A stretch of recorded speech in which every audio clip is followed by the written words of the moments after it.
요한복음 10장.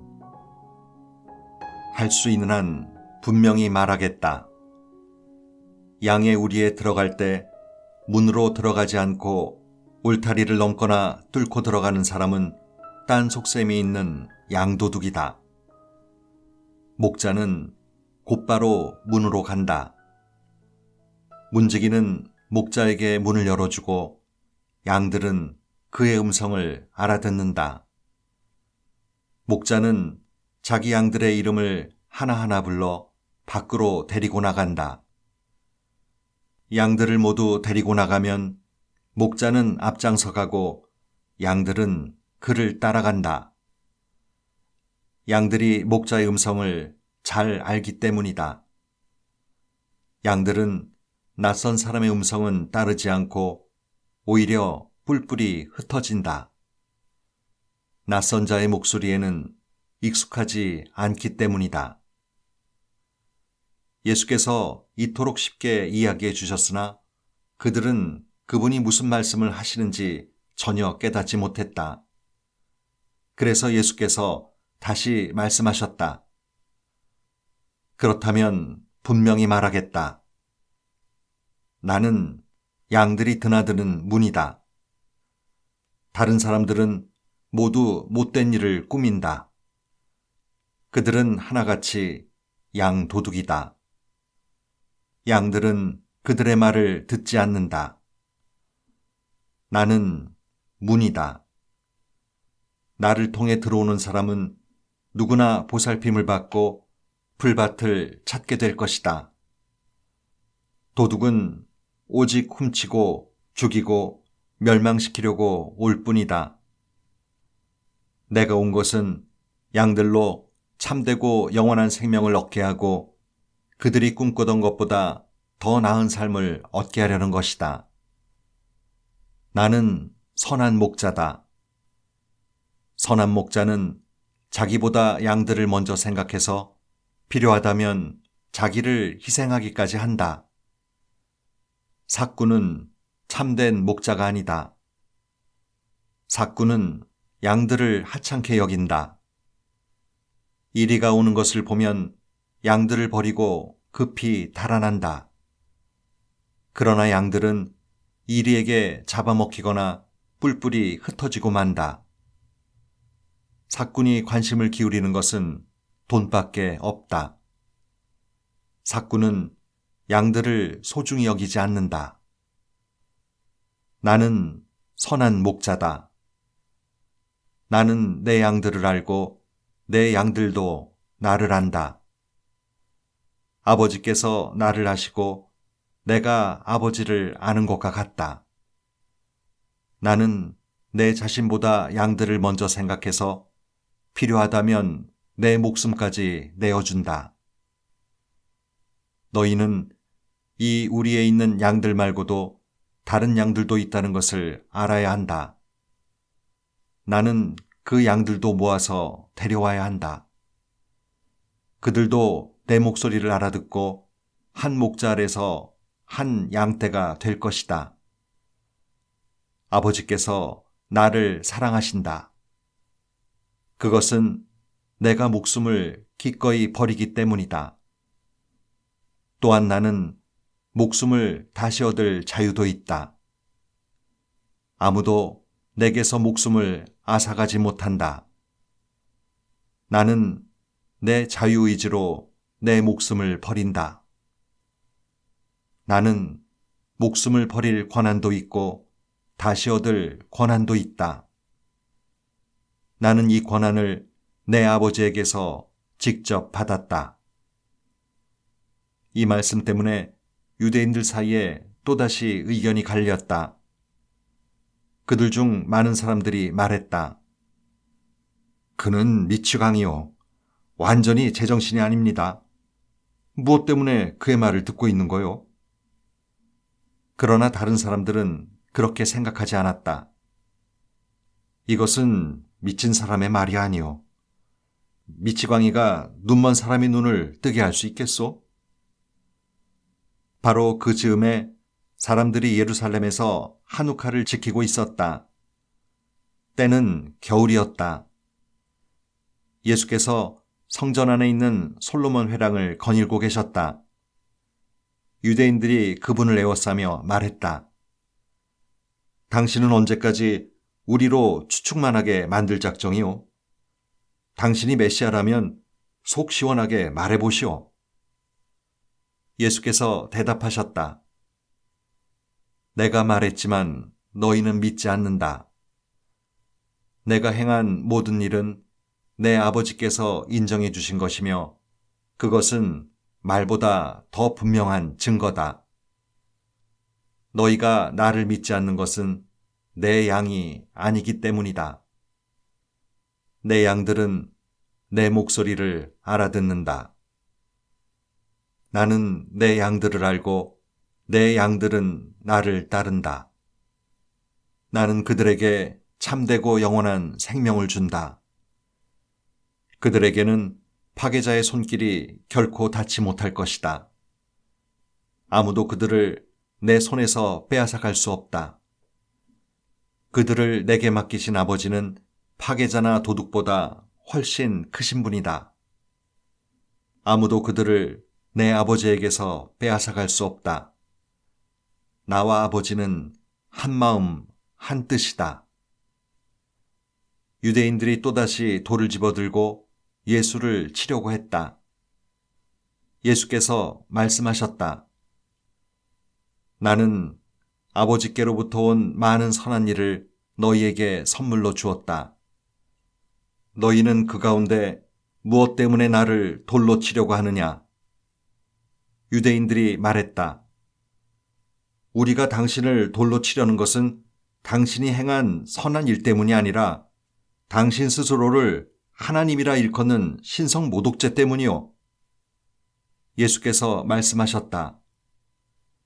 나는 영감으로 기록된 너희 성경을 인용했을 뿐이다. 그 말씀에서 하나님은 내가 너희에게 말한다. 너희는 신이다 라고 하셨다. 하나님께서 너희 조상을 신이라 부르셨다. 성경은 거짓을 말하지 않는다. 그런데 왜 너희는 내가 하나님의 아들이라고 말했다는 이유만으로 아버지께서 거룩하게 구별해서 이 세상에 보내신 유일한 존재인 나에게 하나님을 모독하는 자, 하나님을 모독하는 자라고 소리 지르는 것이냐? 내가 만일 내 아버지의 일을 행하지 않는다면 나를 믿지 않아도 좋다. 그러나 내가 아버지의 일을 행하고 있다면 내가 내 자신에 대해 하는 말은 잠시 제쳐두고 바로 너희 눈앞에 일어나는 일만이라도 증거로 받아들여라. 그러면 너희는 이 모든 일을 한 번에 깨닫게 될 것이다. 우리가 같은 일을 하고 있을 뿐 아니라 같다는 것, 아버지와 아들이라는 것을 알게 될 것이다. 아버지가 내 안에 계시고 내가 아버지 안에 있다. 그들이 이번에도 예수를 잡으려고 했지만 그분은 그들의 손을 빠져나가셨다. 예수께서는 다시 요단강 건너편 요한이 처음 세례를 주던 곳으로 가셔서 거기에 머무셨다. 많은 사람들이 그곳으로 예수를 따라왔다. 그들이 말했다. 요한은 기적을 하나도 행하지 못했지만 그가 이분을 두고 한 말은 모두 사실이었다. 그때 거기서 많은 사람들이 예수를 믿었다. 11장 어떤 사람이 병이 들었다. 그는 마리아와 그 자매 마르다가 사는 마을 베다니의 나사로였다.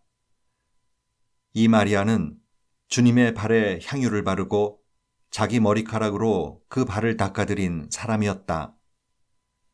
병이 든 나사로는 그녀의 오라버니였다. 두 자매는 예수께 사람을 보내 소식을 알렸다.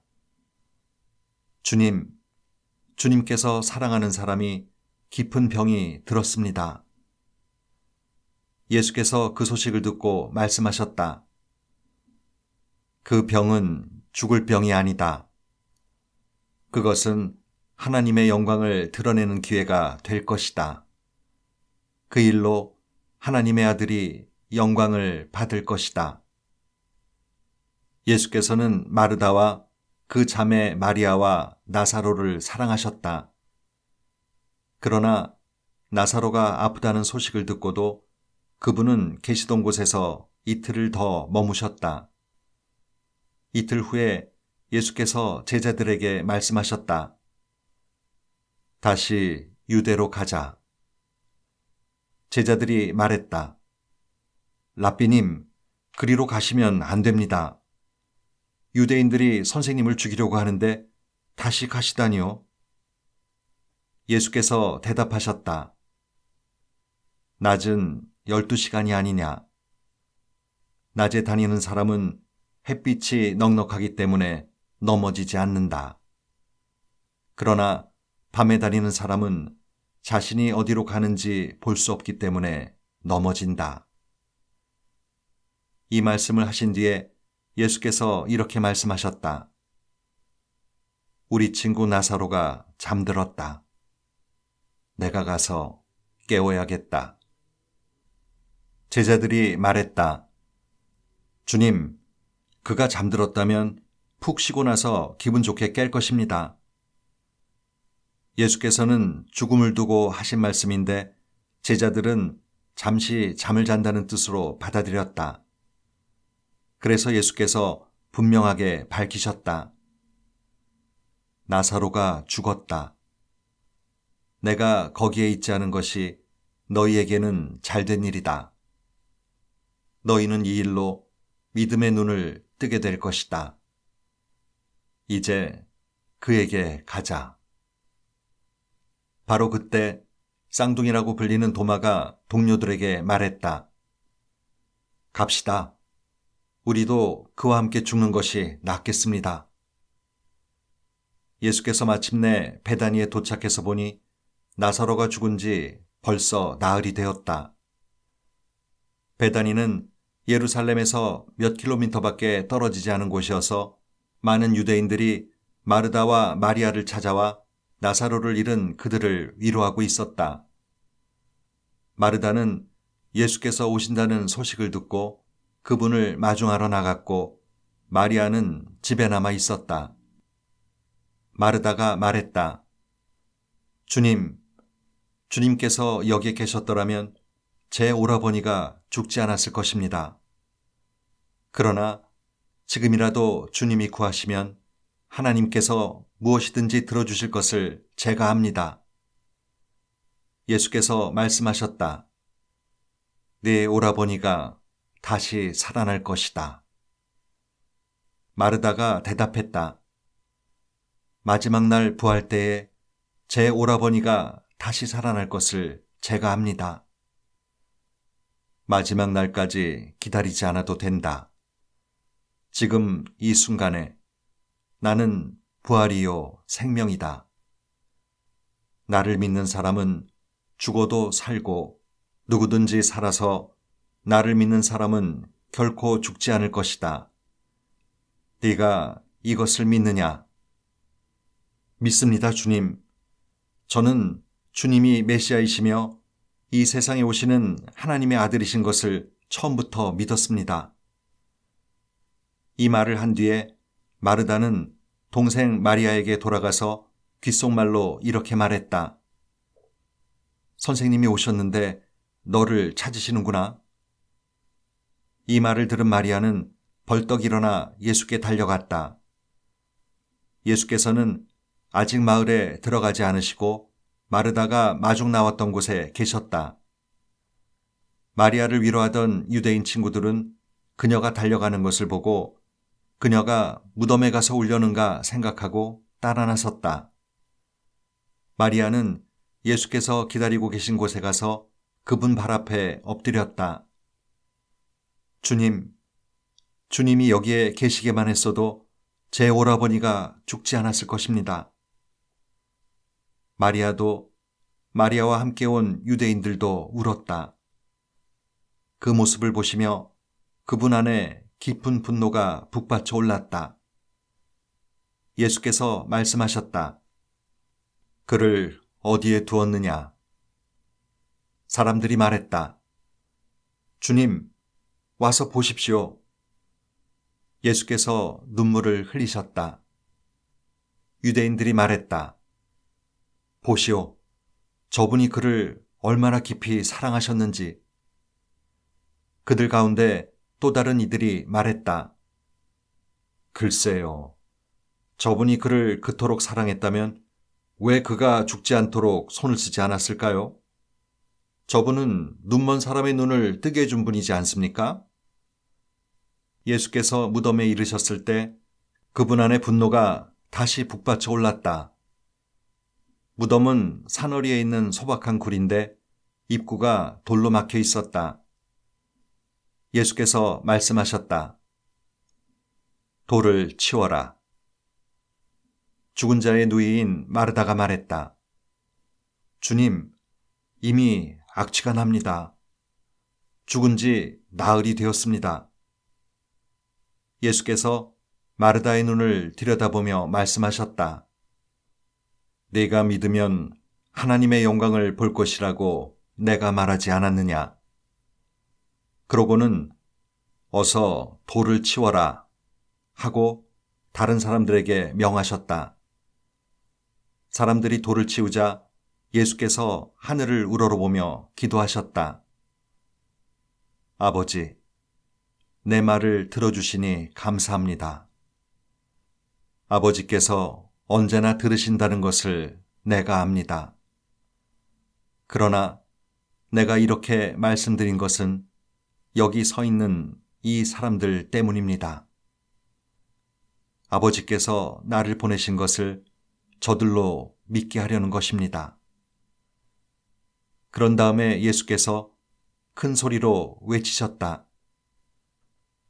나사로야, 나오너라. 그러자 나사로가 나왔다. 머리에서 발끝까지 천으로 감고 얼굴에는 수건을 덮은 시신의 모습이었다. 예수께서 그들에게 말씀하셨다.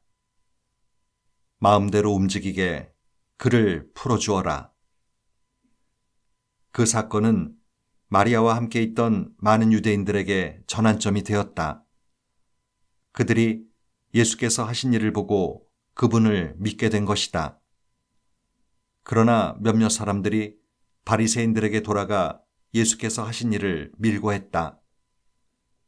대제사장과 바리새인들은 유대 최고의회를 소집했다. 어떻게 하면 좋겠습니까? 이 자가 끊임없이 일을 벌이며 하나님의 표적을 일으키고 있으니 말입니다.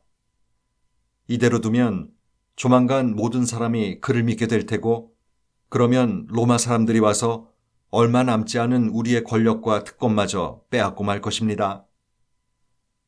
그러자 그들 가운데서 그 해에 대제사장으로 임명된 가야바라는 사람이 말했다. 여러분은 아무것도 모르겠소? 한 사람이 백성을 위해 죽는 것이 민족 전체가 멸망하는 것보다 우리에게 낫다는 것을 알지 못한단 말이오. 이것은 그가 스스로 한 말이 아니라 그 해의 대제사장으로서 뜻하지 않게 예언한 것이다. 그는 예수께서 민족을 위해서뿐만 아니라 흩어져 나그네의 삶을 살아가는 하나님의 자녀들을 모아서 한 백성으로 만들기 위해 죽으실 것을 예언한 것이다. 그날부터 그들은 예수를 죽이기로 모의했다. 그래서 예수께서는 더 이상 유대인들 가운데 드러나게 다니지 않으셨다. 그분은 광야에 인접한 에브라임이라는 시골 마을로 물러가서 제자들과 함께 머물러 계셨다. 유대인들의 유월절이 다가오고 있었다. 많은 사람들이 명절 준비를 하려고 시골에서 예루살렘으로 올라갔다. 그들은 예수에 대해 궁금해했다. 성전에 모여선 사람들 사이에 그분에 대해 많은 이야기가 오갔다. 여러분 생각은 어떻습니까? 그가 명절에 모습을 드러낼 것 같습니까? 한편 대제사장과 바리새인들은 누구든지 예수에 대한 소문을 듣거든 자신들에게 알리라는 명령을 내려두었다. 그들은 예수를 붙잡을 만반의 태세를 갖추고 있었다. 12장 유월절 엿새 전에 예수께서 베다니로 들어가셨다. 그곳에는 얼마 전에 죽은 자들 가운데서 살아난 나사로가 살고 있었다. 나사로와 그의 누이들이 자신들의 집에서 저녁 식사를 하자고 예수를 초대했다. 마르다는 시중 들고 나사로는 사람들과 함께 식탁에 앉아 있었다. 마리아가 아주 값비싼 향유 한 병을 들고 들어와서 예수의 발에 붓고 자기 머리카락으로 그 발을 닦아드렸다. 향유 냄새가 집안에 가득했다. 제자들 가운데 한 사람으로 이미 그때 예수를 배반할 준비를 하고 있던 가룟 유다가 말했다. 왜 이 향유를 팔아서 그 돈을 가난한 사람들에게 주지 않습니까? 팔면 은화 300은 충분히 받을 텐데.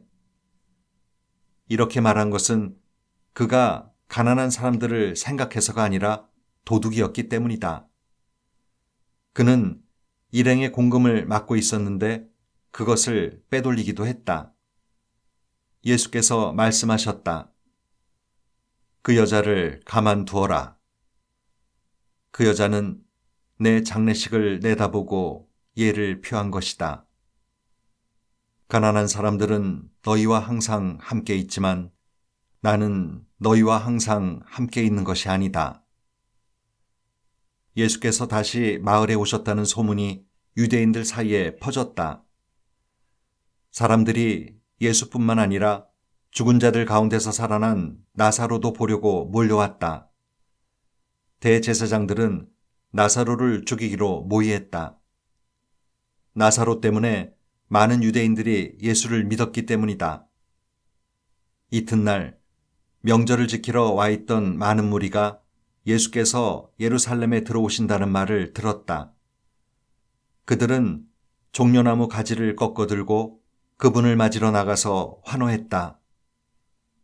호산나, 복되다 하나님의 이름으로 오시는 이여.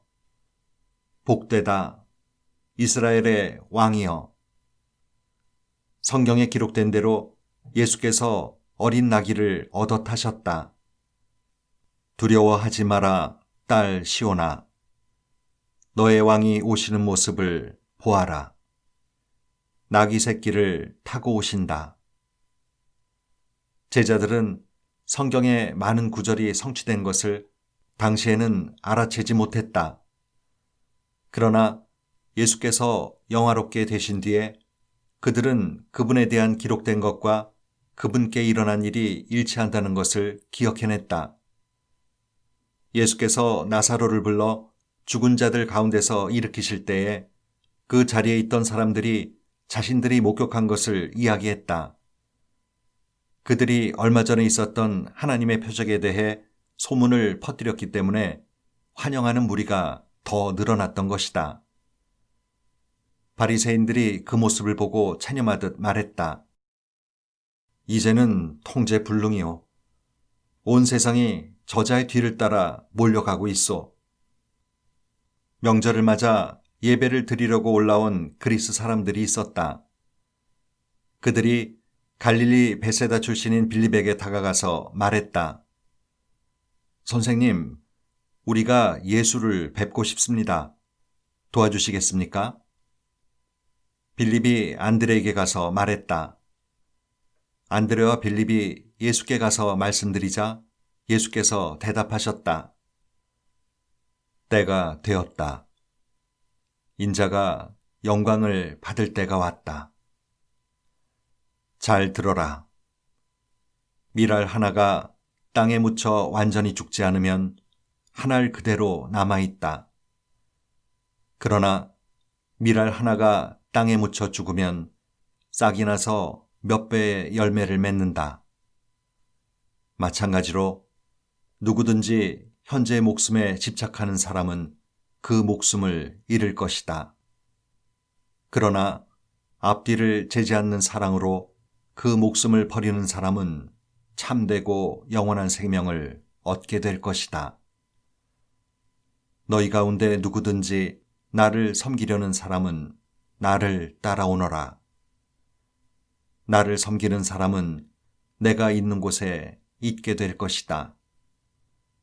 누구든지 나를 섬기는 사람은 아버지께서 높여주시고 상 주실 것이다.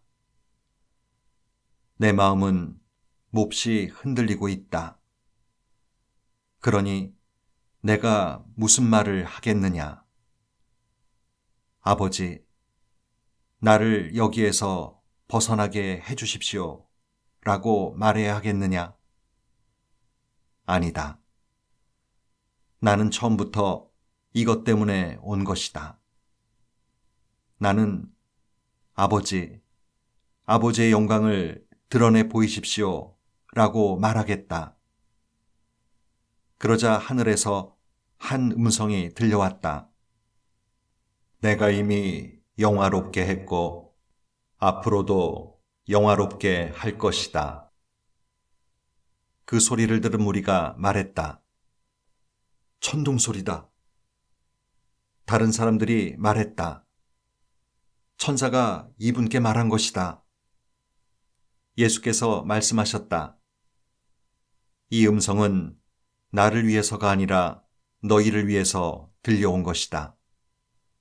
지금 이 순간에 세상은 위기에 처해 있다. 이제 이 세상의 통치자인 사탄이 쫓겨날 것이다. 그리고 내가 이 땅에서 들려 올라갈 때 나는 모든 사람을 이끌어서 내 주위로 모을 것이다. 예수께서 이렇게 말씀하신 것은 자신이 어떤 죽임을 당할지 보여주시려는 것이었다.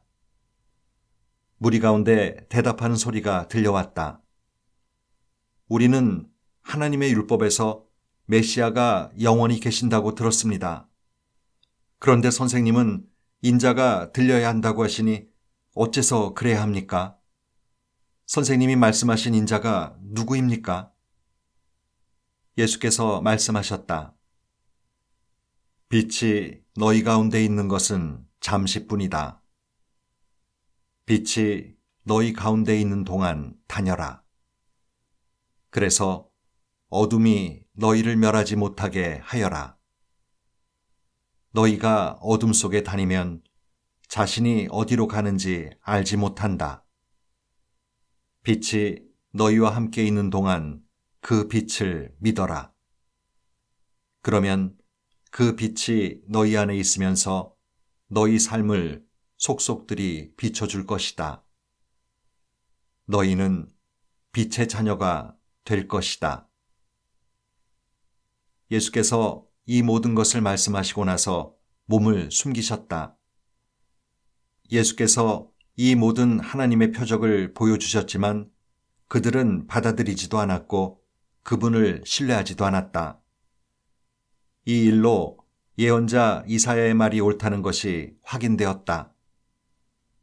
하나님, 우리가 전한 말을 누가 믿었습니까?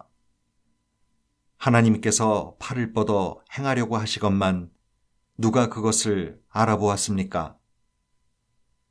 처음에 그들은 믿으려 하지 않았고 나중에는 믿을 수도 없었다. 이 또한 이사야가 말한 것과 같았다.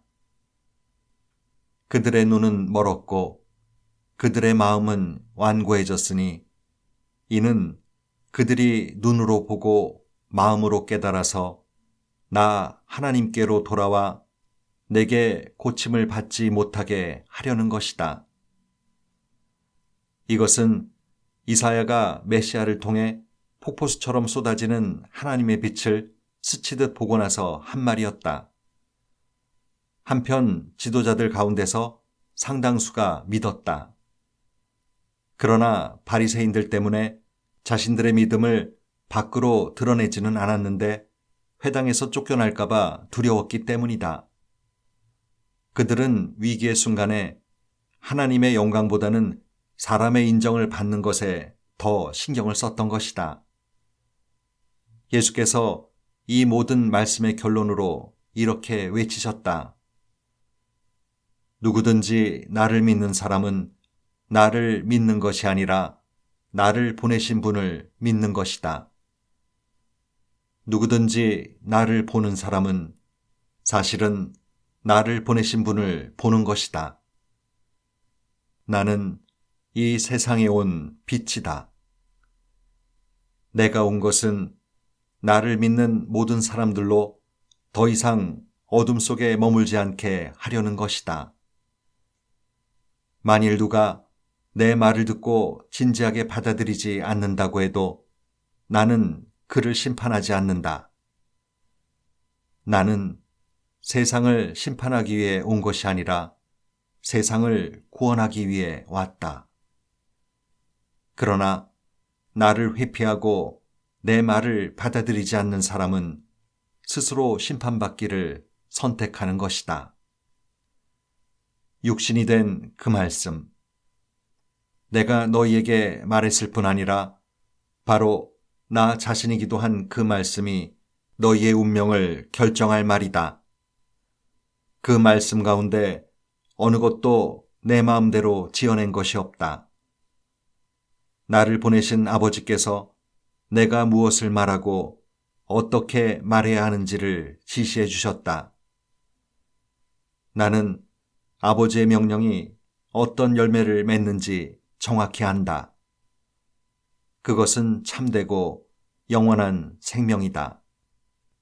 내가 할 말은 이것이 전부다. 아버지께서 내게 말씀하신 것을 나도 너희에게 말한다.